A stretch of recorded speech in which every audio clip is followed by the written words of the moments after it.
In this lecture, we will see how to find the growth rate of a function. We saw in an earlier lecture that the growth rate is the rate at which the cost of the algorithm increases as the size of the input grows. So what is the cost of the algorithm? The cost of the algorithm would be the resources that will be required for it. So if we are using the processor time or if we are using the memory space, so time and space would correspond to the cost of the algorithm, and how this cost is increasing with the increase in input, that is the growth rate, and we will see how to compute that in this lecture. So if we know that the time to process the input will depend upon the number of basic operations for processing the input of a certain size, that will be the time that will be required. So we have to count these basic operations. And what will these basic operations be? It would be adding or comparison of two variables. And then we also have to see how this is varying with the number of inputs that are being processed. Let's take an example of an algorithm which returns the position of the largest value in an array, and the size of the array is n. So suppose if this is an array which is having 5 elements, that means the size of the array is 5, and suppose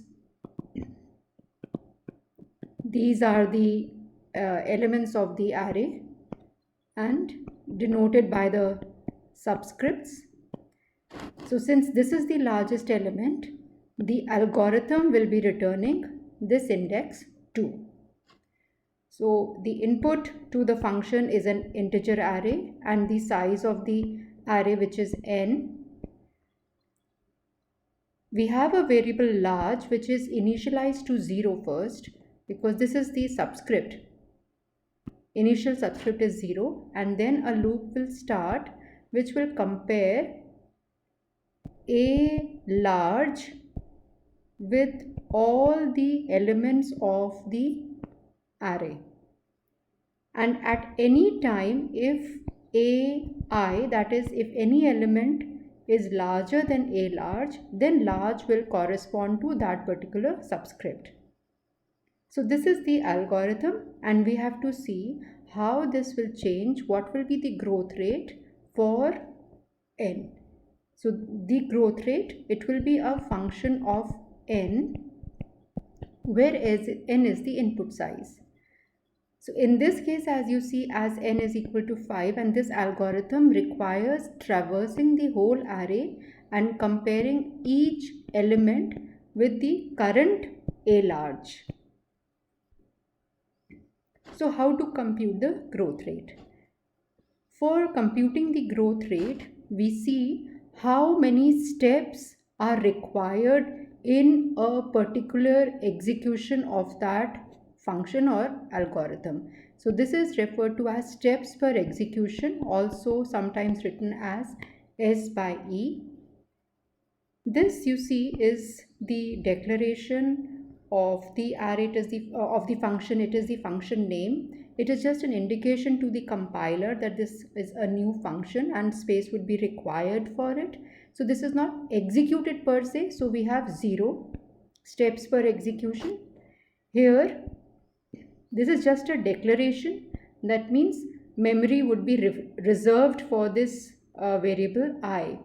This does not require execution again. This again is a declaration, but an assignment is also taking place over here. When an assignment takes place, that means this 0 value is being assigned to this variable in the memory. So this 0 would be stored in the space that has been assigned to this variable large. This will require one step. If we see the loop, this loop begins from 0 and goes up to n minus 1, and there is a comparison operation that is taking place and some increment also. So this statement would require one step. Coming to this statement, again there is a comparison over here. So this would also require one step, one step per execution of the program. Again, an assignment operation takes place, so another one step. Here the value of large is being returned, which will require one step. The closing brackets over here do not require any step. Once we know the steps per execution, here by steps we do not mean the actual time that will be required, but the execution, the statement or the command that will be given to the processor for performing this particular statement. After we have the steps per execution, we also need to know what will be the frequency of each statement. Let's come to this statement. Assignment operation over here would be executed only once. This loop, the comparison of I with n will take place 0 to n minus 1 time. It will go inside the loop, and I plus plus. So when I goes to n, again a comparison is going to take place with I. That means the actual comparisons are going to be this plus one more. These are n comparisons and plus one more, so n plus 1. How many times is the loop entered? Loop is entered only from 0 to n minus 1 times, which is n times. Large is equal to I. The maximum number of times this will take place is n times. Again, return large would happen only once because it is outside the loop. So what is the total number of times these steps will be executed? We multiply this steps per execution with the frequency. So this gives us 0. 1 into 1 is 1. 1 into n plus 1 is n plus 1. 1 into n is n, and so on. When we add this up, we get 3n plus 3. So if n is 1, then the total time that would be required would be 3 plus 3, which is 6.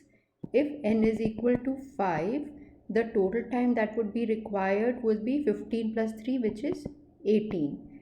But as n becomes larger, so if n is 100, then the total time that would be required would be 303. We see that for as n increases, this constant term does not have a lot of effect on the total time that would be required. So in effect, we can say that the total time that would be required is mostly affected by the 3n factor. And this 3, if we talk about the growth rate, then we just see that how it is a function of n. It is being denoted by 3n, but actually it is just dependent upon the n over here. So this is how the growth rate is computed. We say that the function of n, which is the growth rate, so here we can see it is just dependent upon the n. We are not bothered about the constant terms or the multiplicative factors as such. So this is an example of how to compute growth rate.